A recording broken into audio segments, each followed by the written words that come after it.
Oi, você já me conhece há algum tempo e sabe como eu sou curioso. Quando eu começo a me interessar por um assunto, não penso em outra coisa. Não, agora estou assim com a termodinâmica, que é um assunto fascinante. Lembra da teleaula passada, quando você estudou sobre os gases? Pois é, bem no final eu fiquei encucado com uma pergunta. Será que um gás realiza trabalho? Bem, o que você acha? De qualquer forma, esse vai ser o tema da nossa teleaula de hoje. Na teleaula de hoje, você vai aprender sobre energia interna, calor, trabalho e sua relação com a primeira lei da termodinâmica. Vai saber o que é entropia e a sua relação com a segunda lei de termodinâmica e a relação direta entre a primeira e a segunda lei.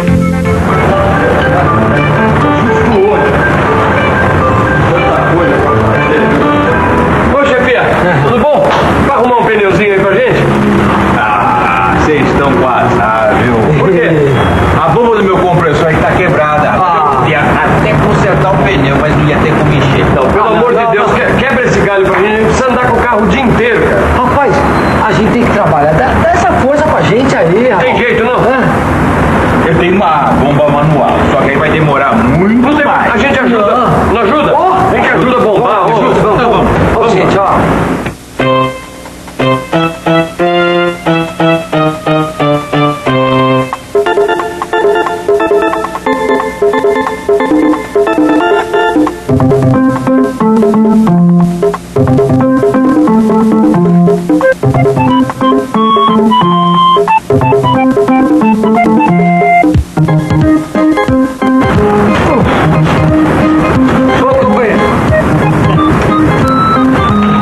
Pode deixar, agora é minha vez.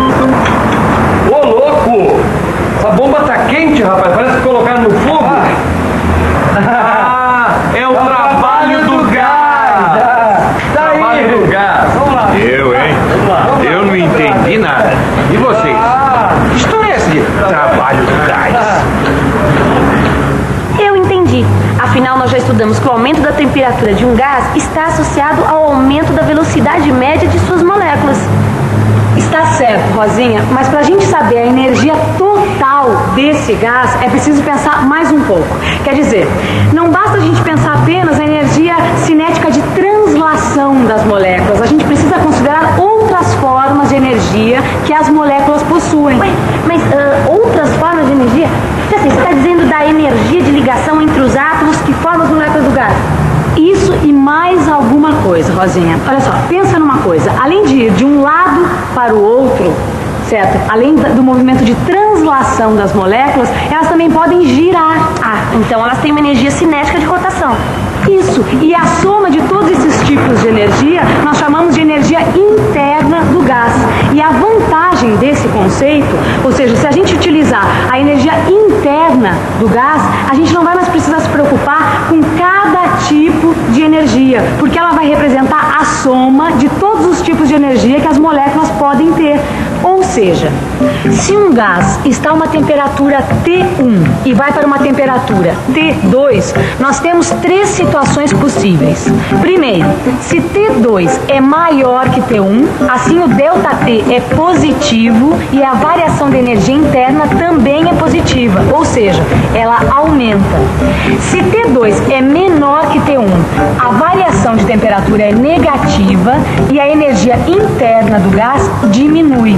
E se T2 é igual a T1, nem a temperatura nem a energia interna variam.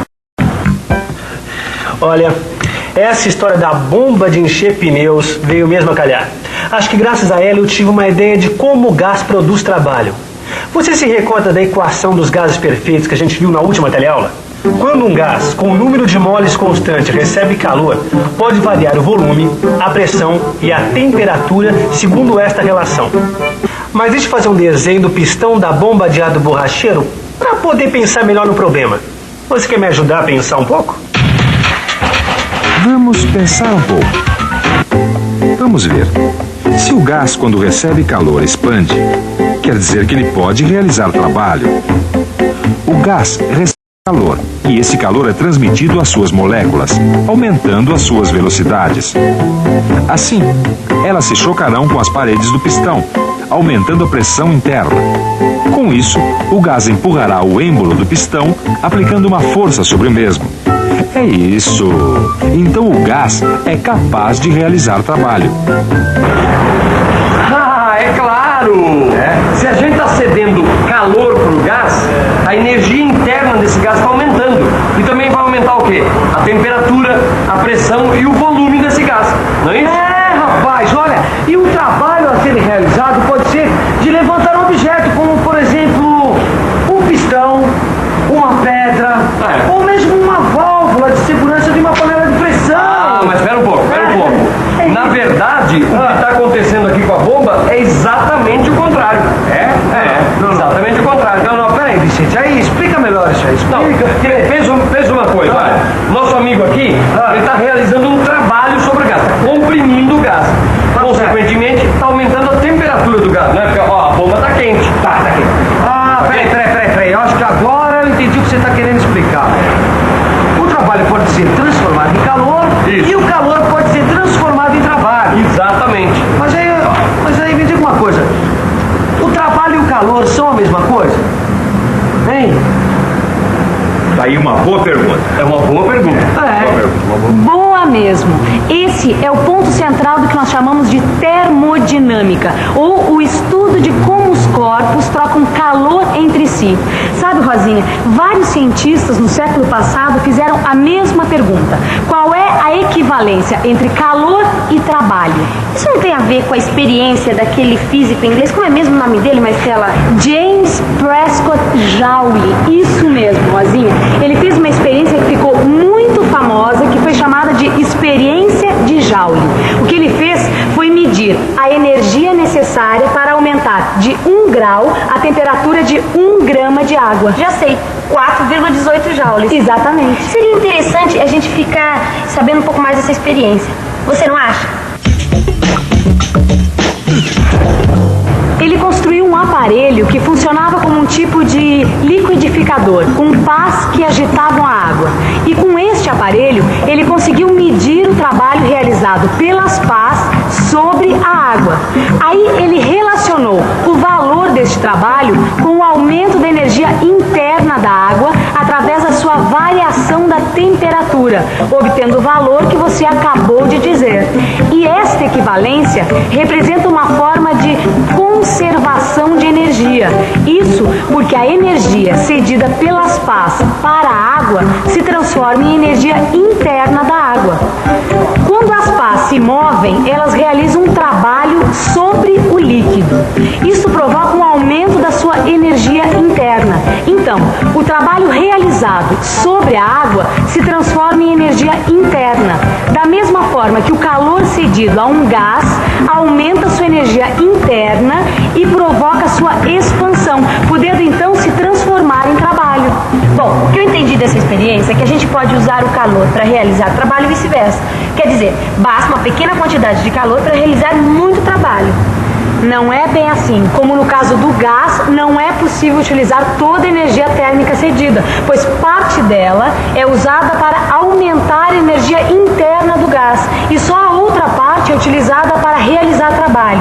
Olha só, Rosinha, dá para escrever isso desse modo, olha só. A quantidade de energia térmica, ΔQ, vai ser igual à soma da energia interna do gás, ΔU, e do trabalho que ele realiza, tal. Olha, guarde bem essa equação, pois ela expressa a primeira lei da termodinâmica. Bom, então deixa eu ver se ficou claro. Essa equação demonstra que o calor cedido a um gás é usado em parte para aumentar a energia interna desse gás e em parte para realizar trabalho, é isso? Exatamente. Isso quer dizer que nem todo calor pode ser transformado em trabalho, ou em outras palavras, há um limite na transformação do calor em trabalho. É isso aí, Vicente. Olha, agora, preste atenção, porque agora a gente está começando a falar sobre a segunda lei da termodinâmica. E essa lei significa o seguinte: há um limite na transformação do calor em trabalho, não é isso? O que ele está querendo dizer, em outras palavras, é o seguinte: que todo trabalho pode ser transformado em calor, mas nem todo calor pode ser transformado em trabalho. É isso aí. Uma parte dessa energia se desprende do meio ambiente de forma irreversível. É isso aí, pensa bem. Parte da energia gasta no trabalho do motor de um carro, por exemplo, se perde para o ambiente, na forma de energia térmica. Basta sentir como o motor fica quente, ou ainda como energia sonora. Basta ouvir o barulho que ele faz. Dizer que a gente pode pegar todas essas energias e juntá-las de maneira a obter novamente a gasolina é a mesma coisa que a gente dizer que a gente vai botar dois corpos em contato com temperaturas diferentes e o calor vai passar do corpo que está com a temperatura mais baixa para o corpo que está com a temperatura mais alta. Exatamente. Mas o que você está querendo dizer é o seguinte: com a segunda lei da termodinâmica, nós podemos saber quando uma transformação é irreversível, é isso? É isso. É isso bom. mesmo. Irreversível, que não pode voltar ao estado anterior. Bom, isso significa que o frio que sai da nossa geladeira quando ela está aberta não vai retornar espontaneamente para dentro dela. Eu estava lendo aqui que foi um cientista chamado Clausius que pela primeira vez deu forma à matemática segundo a lei de termodinâmica. Mas para isso, ele teve que criar uma nova grandeza, um novo conceito para poder expressar este limite de transformação de calor em trabalho. E o nome que deu para esta grandeza foi entropia. Entropia? O que é entropia mesmo, Maristela? Por exemplo, nós estamos falando de sistemas gasosos, não é mesmo? Então, se nós calculamos a entropia de uma transformação gasosa, nós podemos saber se a transformação é reversível ou irreversível. A variação da entropia, ela pode ser expressa matematicamente desse modo. É a quantidade de calor recebido pelo gás dividido pela temperatura do sistema. Mas eu não entendi direito como é que a gente fica sabendo se a transformação do gás é reversível ou não. Bom, vamos ver um exemplo.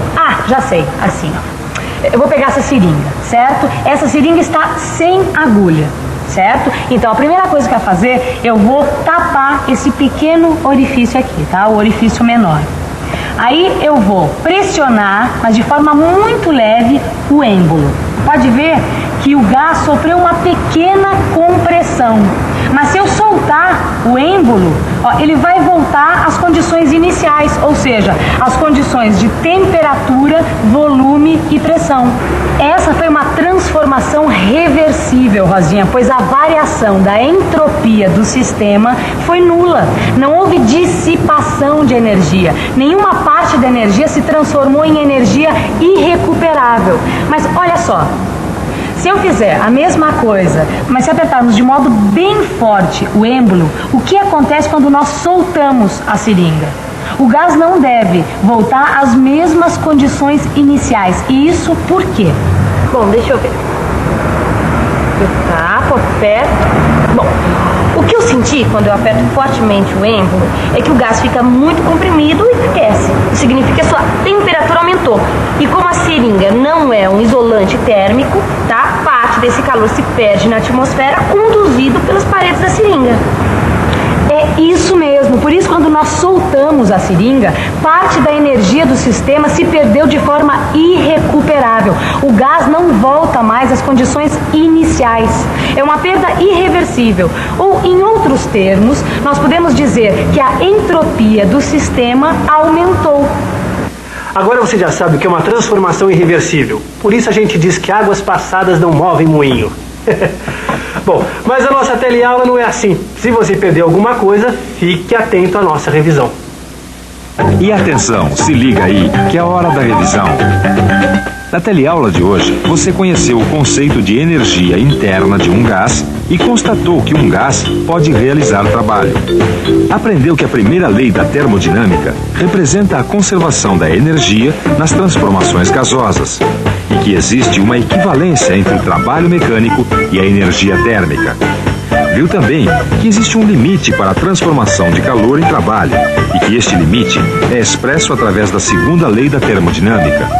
Finalmente aprendeu que a esta segunda lei está associado o conceito de entropia, que determina se uma transformação gasosa é reversível ou irreversível. Pois é, eu quero ver você transformar todas essas informações em informações sólidas e duradouras. Ah, mas isso é fácil. É só você mergulhar de cabeça no seu livro de física e aprofundar tudo que nós aprendemos hoje.